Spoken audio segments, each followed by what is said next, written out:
انسان سروائیو کرنے کے لیے آرام کرتا ہے یا آرام کرنا ویسے ہی انسان کی فطرت میں شامل ہے؟ انسان نیند پوری کرنے کے لیے آرام دہ بستر کا انتخاب ہی کیوں کرتا ہے؟ اس کے پیچھے کوئی مخصوص نفسیات کا عمل دخل ہے یا اس میں بھی انسان کی آرام پسند فطرت ہی کار فرما ہے؟ کہنے والے کہتے ہیں کہ نیند تو سولی پر بھی آ جاتی ہے، تو انسان سونے کے لیے یا آرام کرنے کے لیے لگژری اور کمفرٹیبل بیڈز کے خواب ہی کیوں دیکھتا ہے؟ اور آخر بیڈ یا میٹرس کا استعمال انسان نے دراصل شروع کب کیا؟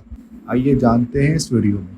لفظ بیڈ ارلی یورپینز ایک ایسے میٹرس کے لیے استعمال کیا کرتے تھے which was used to stuff with straw, chaff and wool۔ بات کریں لفظ کی ایٹمولوجی کی تو لفظ بیڈ نکلا ہے ایک اولڈ انگلش ورڈ بیڈ سے، جس کا اوریجن ہے ایک پروٹو جرمینک ورڈ بایا، جس کی روٹس دراصل پروٹو انڈو یورپین لینگویج میں ملتی ہیں۔ ارے کہنا کیا چاہتے ہو؟ Word Baya was related to a concept of digging and building a place for rest. In August 2020, scientists discovered the oldest grass bedding from at least 200,000 years ago، جو کہ ایش layers, burn grass اور ایسے plants سے تیار کی جاتی تھی جو انسیکٹ ریپیلنٹ ہوتے تھے۔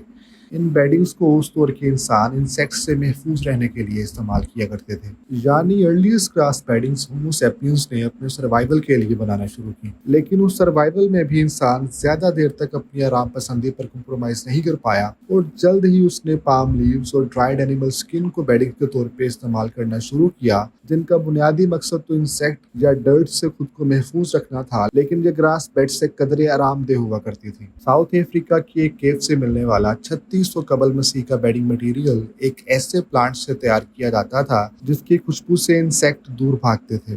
3200 بیفور کرائسٹ سے لے کے 2200 بیفور کرائسٹ کے یورپ میں پتھر کے ڈبہ نما ایسے بیڈز ملتے ہیں جو زمین سے قدرے بلند بنائے جاتے تھے۔ دن میں سخت محنت کر کے مرد جب گھر لوٹتا تھا اور اس پتھر کے بیڈ پہ دراز اپنی بیوی سے کہتا تھا کہ بھئی جگہ دو، تو وہ کہتی تھی کہ نہیں۔ کیونکہ ان بیڈز پر ایک وقت میں ایک ہی آدمی سو سکتا تھا۔ ہومر نے اپنی میتھولوجیکل پوئم اوڈیسی میں ایک ایسے بیڈ کا ذکر کیا ہے جو اوڈیسیس نے اپنی بیوی پینیلوپ کے لیے بنایا تھا، and which was decorated with gold, silver and ivory. لیکن لگژری بیڈز کو بوم دراصل اینشینٹ رومنز کے دور میں ملا، جو ان پرانے منجے بستروں سے بور ہو چکے تھے اور سچ پوچھیں تو ان کی کمر میں بھی کافی درد رہتا تھا۔ انہوں نے سوچا کہ اپنے میٹریسز کو پلانٹ لیف یا اینیمل سکن کی بجائے ریڈز، ہیپ اور وول سے بنایا جائے، and small cushions were also placed at the head and some times at the back to meet the luxurious needs of the elite. Egyptians اپنے بیڈز اس قدر بلند تعمیر کروایا کرتے تھے کہ انہیں بیڈ پر چڑھنے کے لیے سیڑھیاں استعمال کرنا پڑتی تھیں۔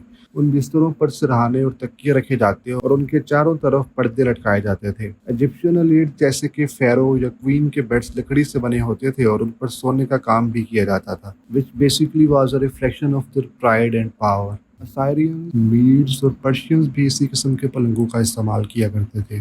12 سینچری میں عیش و آرام مزید بڑھ گیا اور بستر لکڑی کے بنائے جانے لگے جو بہت زیادہ سجاوٹ سے آراستہ ہوتے تھے۔ ان بستروں کو نقش و نگار اور رنگوں سے آراستہ کیا جاتا تھا۔ 14 سینچری میں لکڑی کے کام کی اہمیت کافی کم ہو گئی کیونکہ موسٹلی بیڈز کو سلک، ویلویٹ اور یہاں تک کہ گولڈ کی چادروں اور پردوں سے ڈھکا اور سجایا جانے لگا، اور 15 سینچری تک بیڈ کا سائز 6 فیٹ سے بڑھ کر 8 فیٹ تک ہو چکا تھا، جسے آپ اس دور کے کنگ سائز بیڈ بھی کہہ سکتے ہیں۔ یعنی انسان کا بیڈز استعمال کرنے کا مقصد سروائیول کی بجائے لگژری یا عیش و آرام بن چکا تھا۔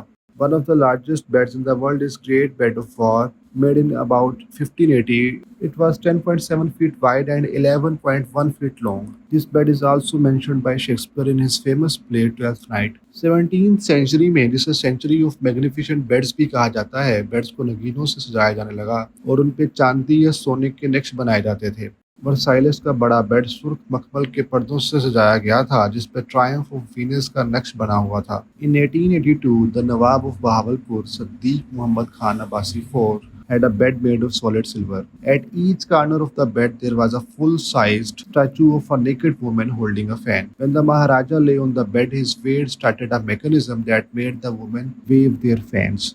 تو انسان کے بیڈ پر سونے کے سفر کا آغاز تو سروائیول سے ہوا تھا، لیکن وہ وقت طے کرتے کرتے لگژری تک پہنچ گیا۔ دیکھا جائے تو بیڈز آج بھی زمین سے قدرے بلند بنائے جاتے ہیں، جو کہ شاید انسان کے جینز میں موجود اس خوف یا سروائیول کے اس شدید احساس کا پیش خیمہ ہے جو ہمارے انسیسٹرز نے کبھی محسوس کیا ہوگا۔ ان آرام دہ بستروں پر دراز انسان جب اپنی سٹریس پیکڈ لائف کے بارے میں سوچتا ہے تو شاید بھول جاتا ہے کہ اس کے انسیسٹرز نیند کے دوران بھی کیسے کیسے خطروں سے دوچار رہتے ہوں گے، کہ انہیں سونے کے لیے باقاعدہ ایک ایسی